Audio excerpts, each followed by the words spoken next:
Hey friends, today I'm going to show you how to make this beautiful aerofold card.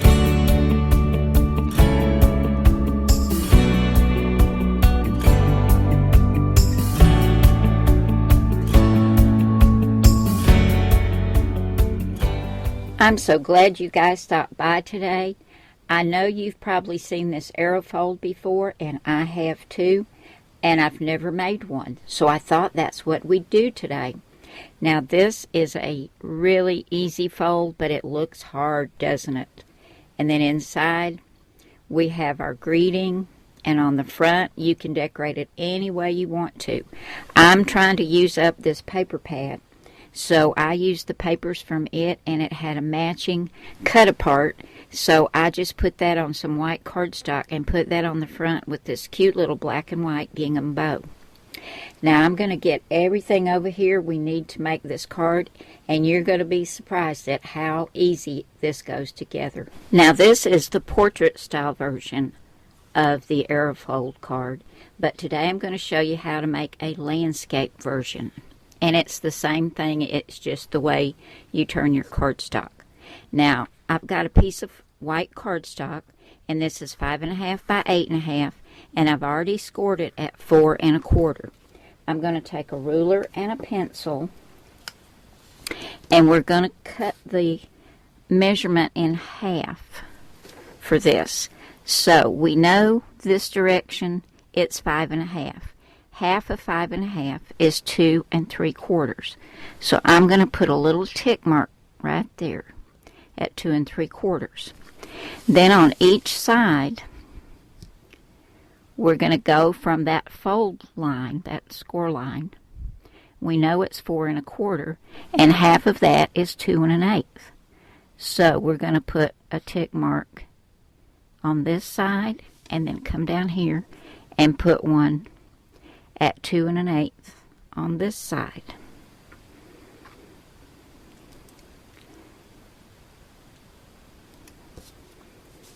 And then what you're going to do is you're going to go from the score line.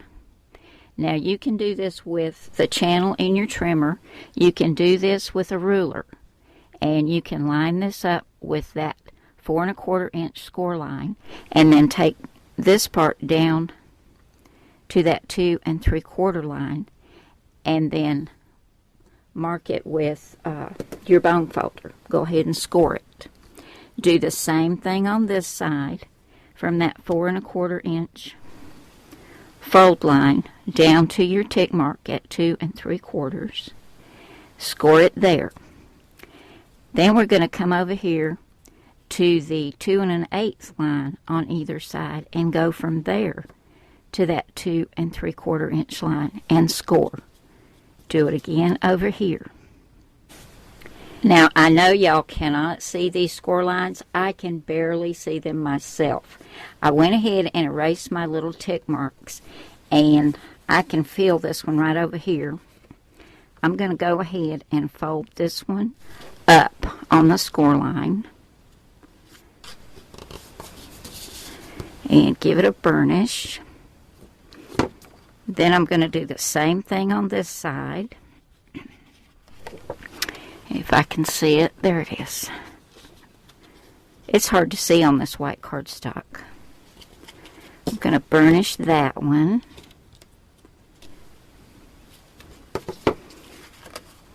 Then this next score line, we fold this up. We're going to fold this one back.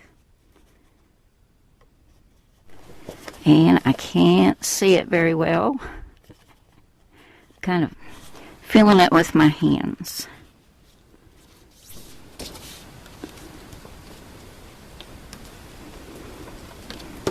And I'll do the same thing with this one.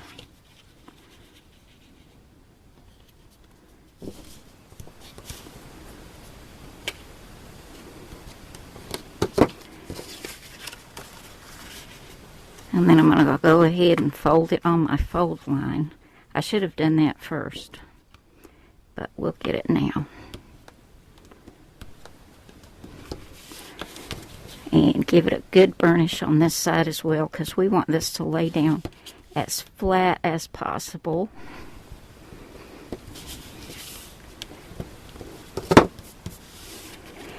And there you have it in the landscape version. Now I'm going to take some glue and go up under here and glue these flaps down, and that'll help it lay down flat.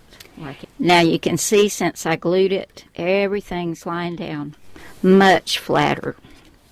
And we'll just take a look here, and you can see the difference in the portrait style and the landscape style. To finish up our card, I've got a piece of this cute paper that's got little strawberries all over one side, and it's pink with little tiny white polka dots on the other.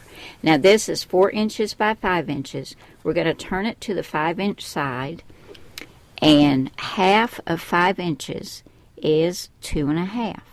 So I'm going to take my ruler, find that 2.5 inch mark, and put a little tick mark right there.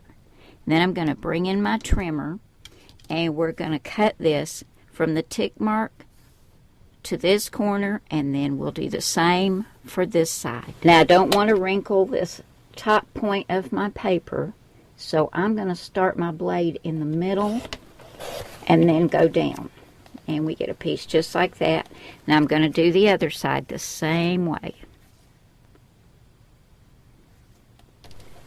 Got to get that tick mark right there, or what's left of it. I just cut a little piece of it off, and then this top edge of my paper right there. As I always tell you, it's hard to see looking over a camera. Get my blade in the center and get this cut.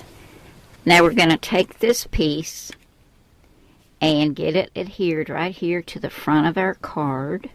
Now I don't know if I'm going to use the strawberries or if I'm going to flip it over. If you use double-sided paper, you have that option. Kind of like the little strawberries, because that really goes with the image I'm going to put on here. So I'll get that attached to the front, and I do think I'm going to flip these over and get these adhered to the inside. Leave a little border.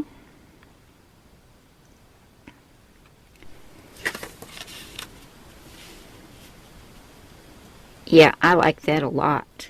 Okay, I changed my mind, and instead of the pink and white polka dots, I decided to go with all strawberries. But I think that's much cuter that way. Now to finish up the card, I took this little scalloped oval die and cut it out, and I had a little pink cake that has a strawberry on the top that came from the Cricut Light cartridge called Sweet Shop, and I cut it at 2 inches. Let me find it for you again. It's on the back page of the little manual, and it's one up from the bottom. There it is right there. It was cut at 2 inches, and I did a print and cut it out with my Cricut Explorer. And I adhered it to this little scalloped oval. I stamped Happy Birthday with Memento Tuxedo black ink, and I put some little pink sparkly gems on there. I've got the whole thing on foam tape, and I'm going to pop that up right there on the front. Here are my 2 finished cards. We have one that's a portrait style and one that's a landscape style, and I don't know which one I like the best. I think I might like the landscape style the best. But they are both very cute and very easy to make, as you just saw. Thank you all so very much for coming by today. I hope you've enjoyed this tutorial on the Aerofold card. I love you all. God bless you all. And I will see you again soon with another card. Bye now.